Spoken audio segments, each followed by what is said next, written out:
All right, well, the day is finally here. Amazing Spider-Man number 26 is out. Please pardon my voice. I am fighting terrible, terrible hay fever, but we're going to go ahead and talk about this issue anyway. So, spoiler alert, I am going to be talking about the plot and what happens in this book, but it's already been spoiled anyway.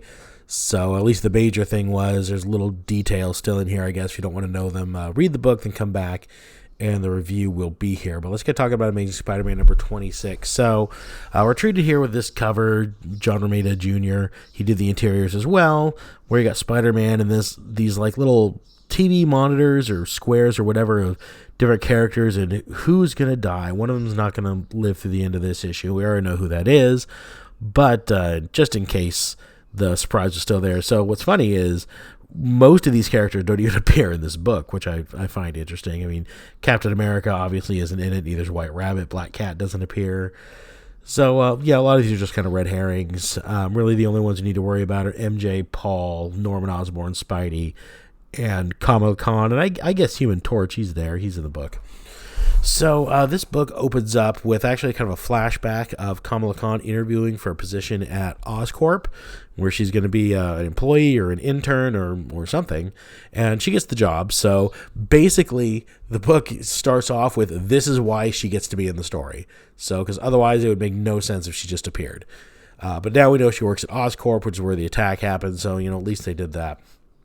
And then, as we go on, we got the evil mathematician. He's back. He's, the vessel of some Incan god, blah, blah, blah. He's got the sword of decay, yeah. He's got to kill Mary Jane, because if he does, then he gets to, end the world, flood the world with blood, and he gets to be the new god of death, or I don't know, whatever. And so we got Golden, Goblin, and Kamala Khan both show up, and they're like, we're here to help. And the Fantastic Four show up also, because the evil mathematician guy, he summons a big Aztec dragon out of Central Park, starts attacking the city. And so the basic fight is the group tears apart into a few groups. You've got the Fantastic Four and the Golden Goblin. They ride off to deal with the Aztec dragon.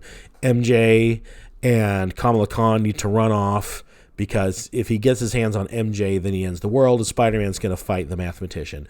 Mary Jane doesn't want to go. She tries to use her jackpot powers to fight him because, as it turns out, spoiler number 1, Paul and Mary Jane's kids, they weren't kids at all. They were weird little, I don't know, some kind of astral projection or some kind of interdimensional link that he had created so that they would take them with them when they left the weird post-apocalyptic BS pocket dimension. And that way he could use that to follow them to our world, I guess. That was his evil master plan. So, that just shot out of left field. We knew there was probably going to be something with the kids. But again, this is the theme of this book. This book is randomness. Nothing here is built on. I've read this Spider-Man run since the beginning. Nothing that happens in this book was built on. None of this has any gravity or payoff, because none of this was anything that I remember, or at least not well established in the book. You got the sense that something was off, but that's about it. It would have been neat to have some kind of clue that these kids were just tethered to the guy, the mathematician. But anyway, so you don't really get a good payoff. He disintegrates them because they've outlived their usefulness. This enrages Mary Jane, and Mary Jane just wants to rip this guy apart now. And Peter has to grab her and talk sense into her and say, hey, listen, you didn't give me a choice, and you kicked me out of the BS pocket dimension, so I'm not giving you a choice now. If he gets his hands on you, it ends the world, so you need to go. So she leaves. Kamala Khan runs off to protect her. And Spider-Man stays and fights the evil mathematician in his blade of death. And this fight, there's not really anything to it. He doesn't want to fight Spider-Man. That's not what he's here to do. So he's just trying to get away from him. And Spider-Man just kind of keeps knocking him down. And that's the fight between the two of them. Over in the Central Park, you've got the Goblin and Fantastic Four fighting the dragon. Reed is able to figure out by the runes that this dragon keeps producing out of its mouth. I know it sounds weird, but that's what he's doing. That he's just made up of some kind of ancient Incan equation, and so Reed is able to decipher the language that this dragon has printed all over him, and he has Johnny Storm, Human Torch, burn an insignia into the thing's forehead, and it turns to stone and disintegrates, and that's the end of the dragon. He was just a distraction. So we get back to the main fight. So now the evil mathematician decides that he's done fighting Spider-Man. He's just bored with it. So he remembers that he has the ability to teleport, and he knows where Mary Jane is at all times. So he teleports over, but Kamala was there protecting her. So she knows the guy's coming for her. So she basically says, hey, you need to stay down, stay out of sight. We're going to separate. I'm going to go over here. I'm going to try to lure him away from you. And you just got to trust me. Don't move from this spot. And so MJ does, and Kamala takes off one way, Mary Jane hides, and then the guy appears in front of Mary Jane and says, well, I got away from all your protectors, now it's just me and you.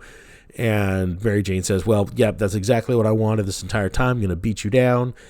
And he says, well, fooled you, I'm actually really standing behind you. And then he stabs her through the heart with his knife of decay. And so he starts laughing because all the power is surging through him, because that's all he needed to do. That was the sacrifice he needed to make to Wyatt, the Incan god, to become the god of death. But the thing starts chastising him as a false priest because he gave him the wrong sacrifice. And the evil mathematician guy just kind of explodes. And Peter goes to Mary Jane because she's been stabbed through the heart and she's dying. And he's like, try to hold on, help is coming. And then he hears Mary Jane's voice, but it's coming from behind him. And he looks, and MJ's with the Fantastic Four. And he looks down, and Kamala Khan, I guess, had used her powers to morph herself into Mary Jane as a distraction. So he stabbed Kamala through the heart, thinking he was killing Mary Jane. And so you get a little moment with Spider-Man and Kamala where she asked if she did a good job. And he said, you did the best. And she dies, and that's the end of the comic. So that's it. So again, the word of the day when it comes to Amazing Spider-Man number 26 is random. It's this guy coming back is random. These kids being tethered to him from another dimension, and then he can just wipe them away from half the world away, is also random. We go into the whole backstory of Paul and how he's really the mathematician's son, and he's actually from the BS pocket dimension. That was his world where he was born. But that doesn't have anything to do with the story, really, because MJ already knew that, so it has no bearing on her. Nothing matters in this book. Even Kamala Khan, I mean, this is the issue where she dies, but she just kind of pops in at the beginning of the book. She's like, hey, I'm here in the story now, and then dies by the end. So her presence being justified in this book had to be done by a single flashback page where she's in a job interview with Norman Osborn. I mean, the entire book just felt like it came from left field.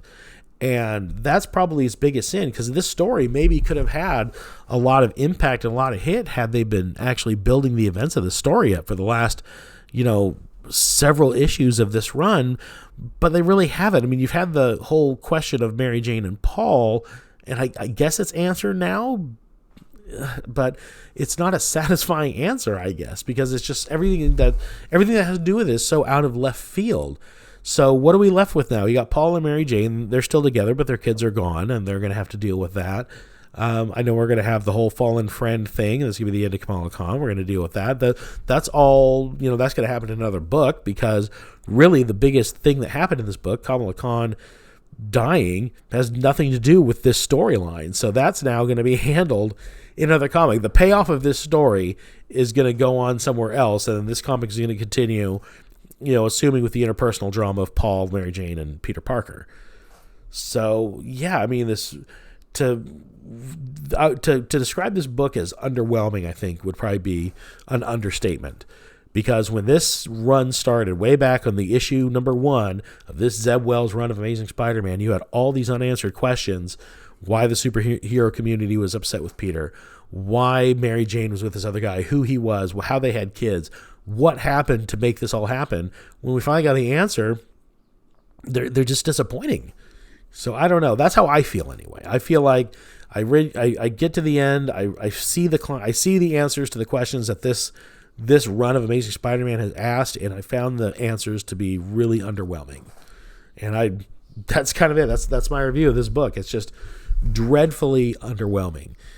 I was hoping maybe that we would get a revelation that would make this story arc, that would kind of redeem this a little bit, bring this back up, say, okay, now it's interesting. Now I see what they're doing, and I understand where they're going with it. But no, it's just, everything about this book just kind of falls flat. And that's all I really have to say about it. I don't know what else to say. So let me know if you've read it, what you thought of it. Did this issue change your mind about this Zeb Wells run, or are you in the same camp? Did it make it worse in your eyes? Talk about it in the comments below while you're down there. Do all the usual stuff, like, hit subscribe to the channel if you're not already a subscriber. I'd love to have you here, and I'll talk to you in the next video. Until then,